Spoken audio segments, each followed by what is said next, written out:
Hello friends, welcome to my channel learning English. आज हम Bihar board English का practice करेंगे। मैं क्लास में बच्चों के बोलने पर भी समय कम होने के कारण बार बार ऑब्जेक्टिव का सेम रिवीजन नहीं करा पाता हूँ। So now here I am with solution. अब आप सब बार बार यहाँ रिवीजन कर सकते हैं। अब आपके रिवीजन करने की टेंशन ख़त्म।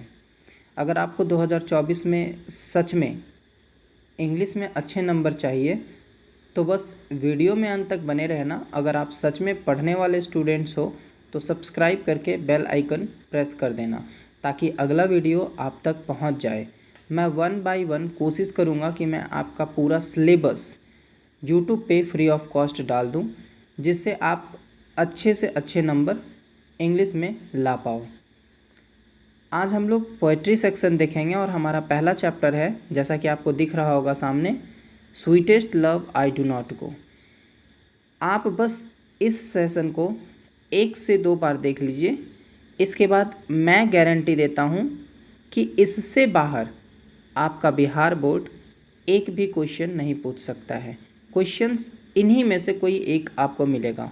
इससे 2 क्वेश्चन बनते हैं तो आपके दोनों सही आंसर आपके हाथ में है। आपके 2 नंबर यहाँ से पक्के।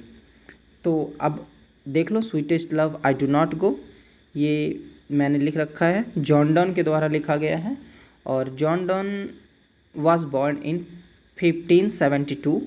जॉन डॉन 1572 में जन्मे थे और ही डाइड इन 1631।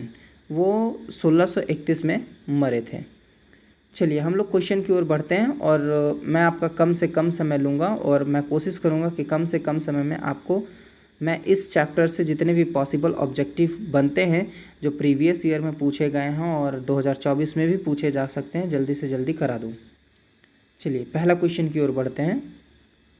हमारा पहला क्वेश्चन बनता है, sweetest love I do not go is written by. Sweetest love I do not go किसके द्वारा लिखा गया है?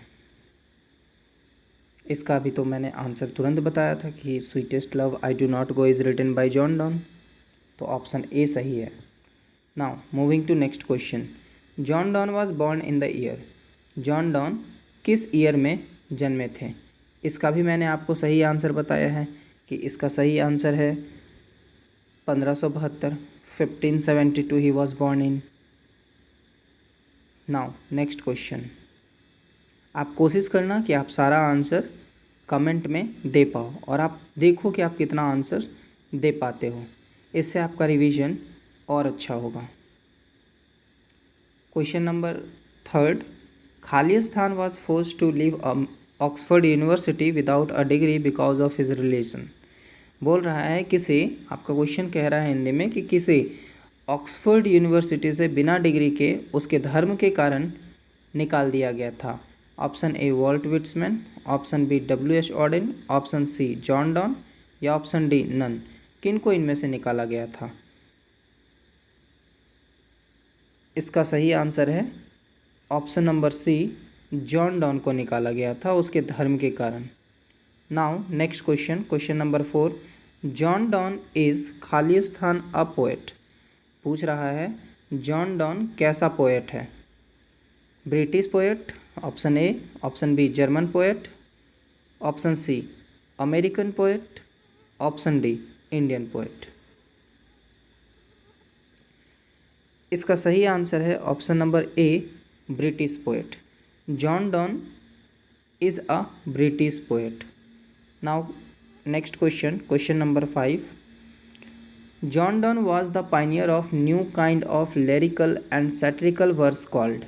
जॉन डॉन एक नए तरह के लिरिकल और सैटिरिकल वर्स में पाइनियर थे। वो लिरिकल और सैटिरिकल वर्स के मार्गदर्शक थे। तो वो किस तरह के सैटिरिकल और लिरिकल में मार्गदर्शक थे? Option A free verse, option B metaphysical, option C new verse या ऑप्शन डी नन। इसका सही आंसर है option number B, metaphysical. Now moving to next question, question number 6। The poet in sweetest love I do not go is खालिस्तान his beloved.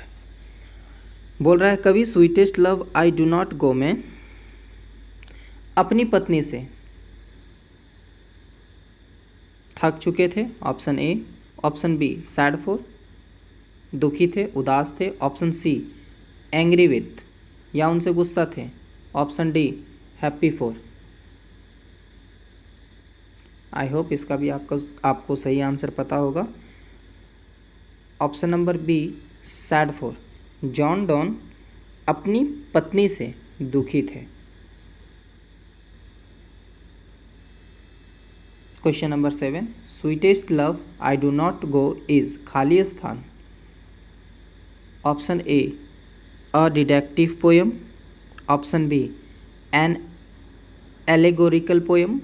Option C a love poem. Option D none. आपको इसका भी answer sure पता होगा। Option number C a love poem is the right answer. इसका सही answer है अ love poem.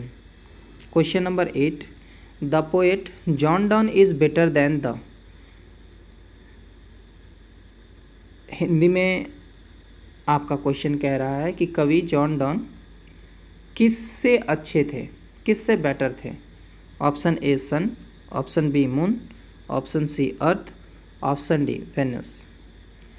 इसका सही आंसर है ऑप्शन नंबर ए सन। कवि जॉन डॉन सूरज से बेटर थे। Question number 9, O how feeble is man's power is taken from. ये 2022 में पूछा हुआ क्वेश्चन है जो आपके पोएम के बीच लाइन से पूछा है। और चूंकि मैं आपको sweetest love I do not गो पढ़ा रहा हूँ तो आपसे बस इतना सा पूछ रहा है कि O how feeble is man's power, ये कौन से पोएम का लाइन है। तो भाई अब स्वीटेस्ट लव पढ़ा रहा हूँ तो इसी का लाइन है ना। तो इसमें मैंने इसलिए जानबूझ करके ऑप्शन नहीं रखा। Now next question, question number 10, what does John Donne wish. John Donne क्या इच्छा जताता है। ऑप्शन ए wishes nothing,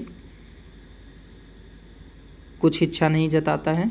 option B wishes his wife, वो अपनी वाइफ की इच्छा जताता है। ऑप्शन सी विशेस समथिंग, क्या वो कोई इच्छा जताता है। Option D none. इसका सही आंसर है option number A wishes nothing, वो कोई इच्छा नहीं जताता है अपनी पत्नी से। Question number 11, in the poem sweetest love I do not go die stands for. कविता sweetest love I do not में डाई किसके लिए यूज़ किया गया है। To die, option B to paint, option C to leave, या option D none. I hope आपको poem पढ़ते समय ये पता होगा कि इस डाई का मतलब होता है, ये हमारे ओल्ड लिटरेचर से लिया गया है। और ओल्ड लिटरेचर में डाई, जिसको अभी हम लोग DIE से जानते हैं, जिसका मतलब मरना होता है, वो हमारे ओल्ड लिटरेचर में DYE था, जिसको हम लोग डाई पढ़ते थे। तो here the right answer is option number A to die.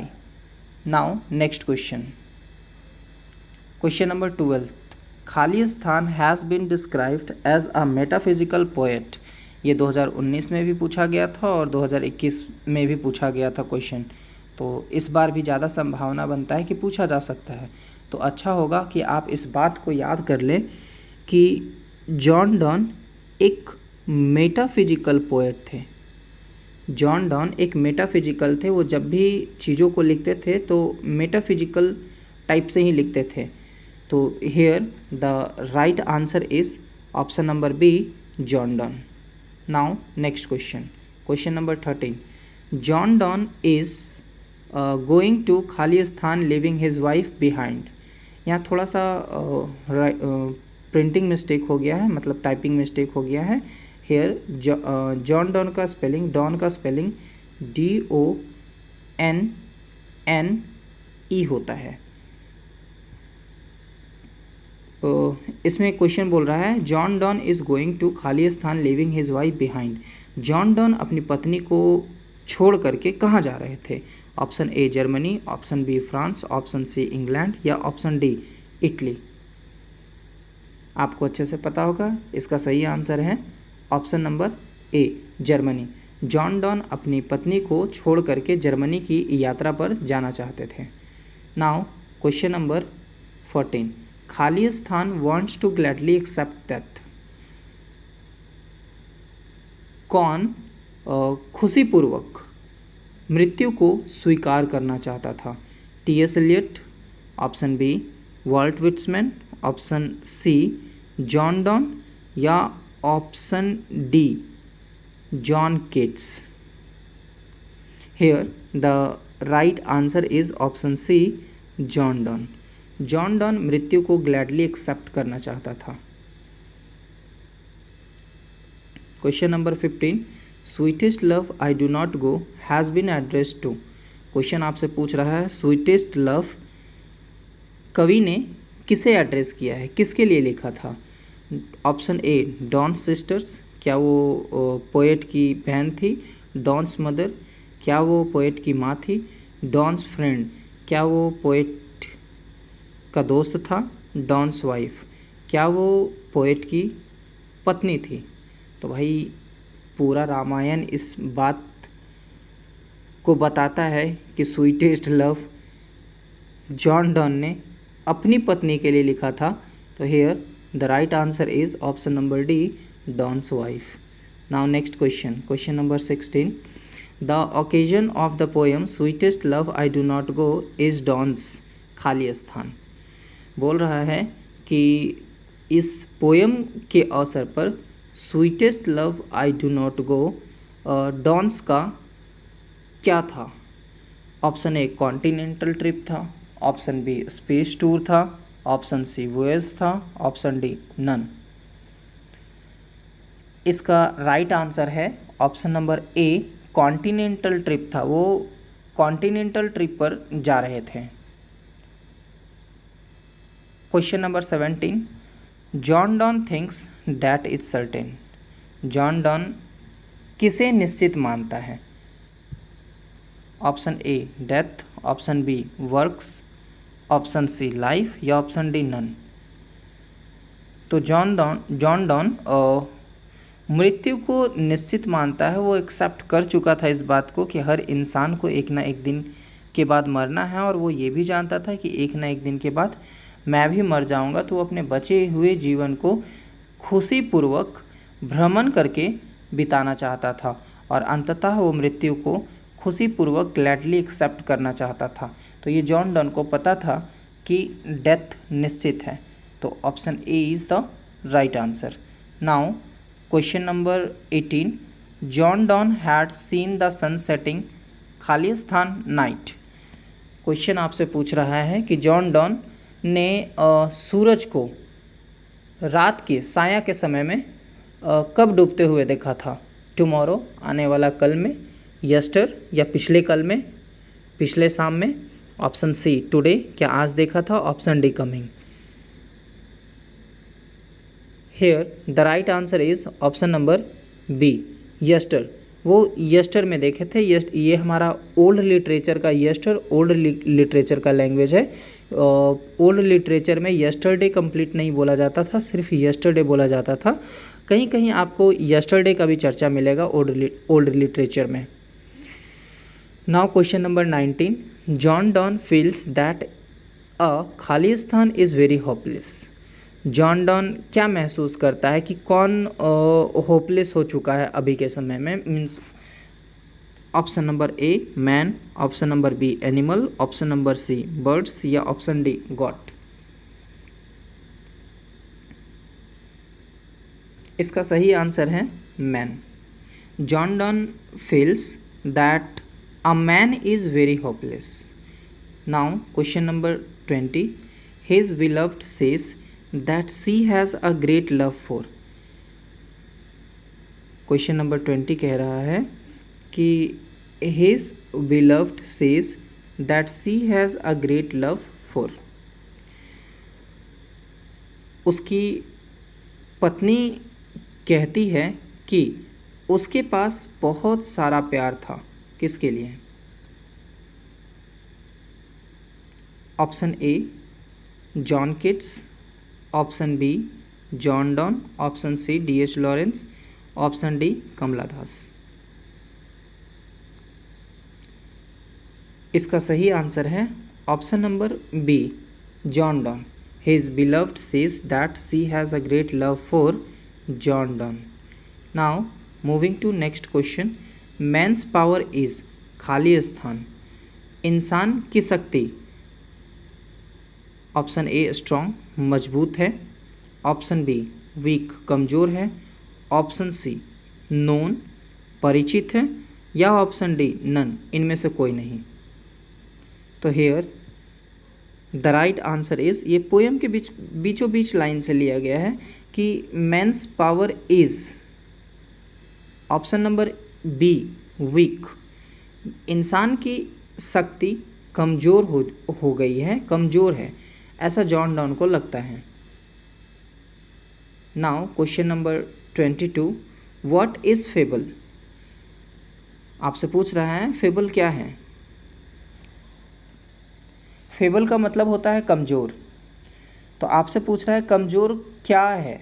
Option A men's power, इंसान की शक्ति, option B man's health, option C man's property, option D lazy. आपसे ठीक पिछला वाला क्वेश्चन घुमा करके पूछा है और ये भी प्रीवियस ईयर में पूछा गया हुआ क्वेश्चन है, तो बस थोड़ा सा घुमा दिया है, हो सकता है आप इस बात को लेकर के कंफ्यूज हो जाए। Here again the right answer is option number A men's power is fable. Just आपसे एक सैनोनिम पूछ लिया गया है कि इस फेबल का मतलब क्या होता है, और इसी फेबल का मतलब ऊपर लिखा हुआ था वीक। वीक का मतलब होता है कमज़ोर। That's it. Now 23, the poet claims that he is faster than the खाली स्थान, मून, सन, वाटर, लैंड। कवि ये दावा करता है कि वह बहुत तेज है। किससे तेज है? Option A moon, B sun, C water, या D land. Here the right answer is option number B sun. वो सूरज से भी तेज है। Now 24, when the poet's beloved weeps his blood, खाली स्थान। देख लीजिए अगेन आपसे सेम क्वेश्चन मीन्स पोएम के बीच लाइन से पूछा हुआ है। अगर आप पोएम को ठीक से पढ़े होंगे तो आपको इसका आंसर पता होगा कि when the poet's beloved weeps his blood, जब पोएट की पत्नी रोती है तो उसका खून नष्ट हो जाता है, और यहाँ नष्ट होना का इंग्लिश होता है डिके। तो here the right answer is option number D decay. Now 25, John Donne wants to go away because he is not tired of his. आपसे क्वेश्चन पूछ रहा है कि जॉन डॉन दूर जाना चाहता है क्योंकि वह नहीं थका है। किससे? फादर, ब्रदर, सिस्टर या बिलव्ड। यहाँ बिलव्ड का मतलब वाइफ होता है, बिलव्ड का मतलब वाइफ होता है, तो किससे वो नहीं थका है? तो भाई वो अपनी पत्नी के लिए ही तो लिख रहा था ये सारा बात। तो वो अपनी पोएट कहता है कि भाई मैं अपनी पत्नी से थका हुआ नहीं हूँ। मैं वो पोएम के थ्रू अपनी पत्नी को बताता है कि मैं तुमसे थका हुआ नहीं हूँ। तो यहाँ आपका सही आंसर ऑप्शन नंबर डी हो जाएगा, beloved. Option number D beloved. चलिए moving to next question, question number 26, the poet says that man can't, खाली स्थान, अनदर आर। पूछ रहा है कि पोएट कहते हैं कि इंसान दूसरा पल नहीं, ऑप्शन ए ऐड जोड़ सकता है, ऑप्शन बी घटा सकता है, ऑप्शन सी मल्टीप्लाई गुना कर सकता है, या डी नन इनमें से कोई भी ऑप्शन सही नहीं है। तो 26 का आंसर सेम फिर से पोएम के बीच लाइन से पूछा है, option number A. The poet says that man can't add another hour, इंसान किसी चलते हुए पल में किसी दूसरे पल को नहीं जोड़ सकता है। Question number 27, the poet says that the sun खाली स्थान इट्स ड्यूटी पंक्चुअली। पोएट कहता है कि सूरज अपनी ड्यूटी पंक्चुअली करता है। तो आपसे पूछ रहा ऑप्शन ए लिव्स पंक्चुअली छोड़ देता है अपनी ड्यूटी, बी परफॉर्म्स या करता है, सी क्रिएट करता है, या डी लाइक करता है। तो here the right answer is option number B performs. The poet says that the sun performs its duty punctually. Punctually का मतलब होता है बिल्कुल टाइम पे। Now question number 28, John Donne died in the year. John Donne किस year में मरे थे?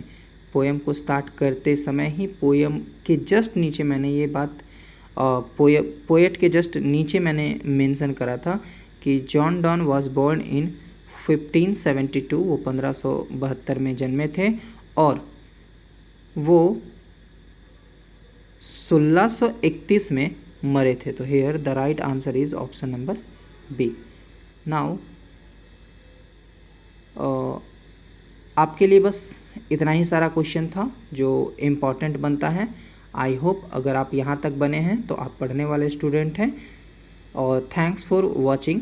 अगर आपको सेशन अच्छा लगा हो और आगे और भी सारे पोएम्स का करना हो तो आप चैनल को सब्सक्राइब कर लें और बेल आइकन प्रेस कर दें, जिससे सारा पोएम और स्टोरी का समरी और भी इम्पॉर्टेंट सिलेबस रिगार्डिंग चीज़ें आप तक समय से पहुंच जाए। और मैं एग्ज़ाम से पहले कोशिश करूंगा कि मैं सारा का सारा सिलेबस कवर करा पाऊँ, जिससे बच्चों को आसानी हो सारी चीज़ों को रिवाइज़ करने में और एग्ज़ाम में वो अच्छा नंबर परफॉर्म कर पाए। ठीक है, तो थैंक्स फॉर वॉचिंग। मिलते हैं अगले वीडियो में। और अगला वीडियो आई होप कि आपका सॉन्ग्स ऑफ माई सेल्फ का होगा। Now thanks for watching.